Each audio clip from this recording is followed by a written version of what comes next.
ஐரோப்பிய நாடுகளில் ஒன்றான ஸ்வீடனில் மிக மோசமான ஒரு தாக்குதல் நடந்துள்ளது. அங்கு பள்ளிக்குள் புகுந்த மர்ம நபர் ஒருவர் கண்ணில் பட்ட அனைவரையும் தாறுமாறாக சுட்டு தள்ளியுள்ளார்.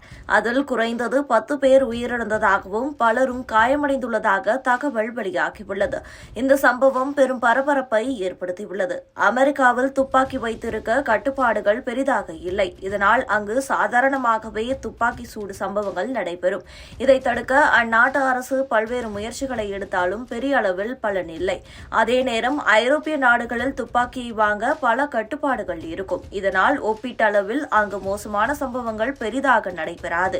இருப்பினும் அதை தாண்டி சில சமயம் மோசமான சம்பவங்கள் நடந்துவிடுகிறது. அப்படி ஒரு மோசமான சம்பவம் தான் இப்போது ஐரோப்பிய நாடுகளில் ஒன்றான ஸ்வீடனில் நடந்துள்ளது. அங்கு மத்திய ஸ்வீடனில் உள்ள கல்வி மையத்தில் நேற்று செவ்வாய்க்கிழமை திடீரென துப்பாக்கி சூடு நடந்துள்ளது. இதில் துப்பாக்கி சூடு நடத்தியவர் உட்பட 10 பேர் உயிரிழந்திருக்கலாம் என்று அஞ்சப்படுகிறது.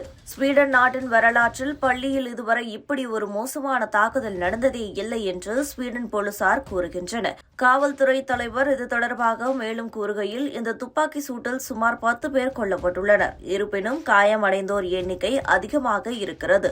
இதனால் உயிரிழப்புகள் அதிகரிக்கும் ஆபத்து இருக்கிறது என்று கூறியுள்ளார். இந்த துப்பாக்கிச் சூட்டில் கொல்லப்பட்டவர் யார், காயமடைந்தோர் யார், அவர்களின் உடல்நிலை இப்போது எப்படி இருக்கிறது என்று எந்த ஒரு தகவலையும் போலீசார் பகிர்ந்து கொள்ளவில்லை. அதேபோல இதில் கொல்லப்பட்டது மாணவர்களா இல்லை ஆசிரியர்களா என்ற தகவலை கூட போலீசார் வெளியிடவில்லை. திடீரென பள்ளிக்கூட வளாகத்தில் நுழைந்த அந்த நபர் தாறுமாறாக துப்பாக்கியால் சுட்டுள்ளார். கண்ணால் கண்ட அனைவரையும் சுட்டு தள்ளியிருக்கிறார். இறுதியில் அந்த நபர் தன்னைத்தானே துப்பாக்கியால் சுட்டு தற்கொலை செய்து கொண்டதாகவும் அந்நாட்டு ஊடகங்களில் செய்திகள் வெளியாகியுள்ளன. இருப்பினும் அதை அந்நாட்டு போலீசார் உறுதிப்படுத்தவில்லை. காவல்துறை இது குறித்து கூறுகையில், இது ஒரு பயங்கரமான நிகழ்வு. ஸ்வீடனில் இதுபோல நடப்பது அரிதானது.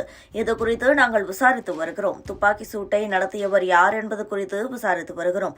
அவருக்கு கேங் உறுப்பினர்களுடன் தொடர்பு இருப்பது போல தெரியவில்லை. இது தனித்த தாக்குதல் போலவே தெரிகிறது. வேறு யாருக்கும் இதில் தொடர்பு இருப்பதாகவும் தெரியவில்லை என்று கூறுகின்றனர்.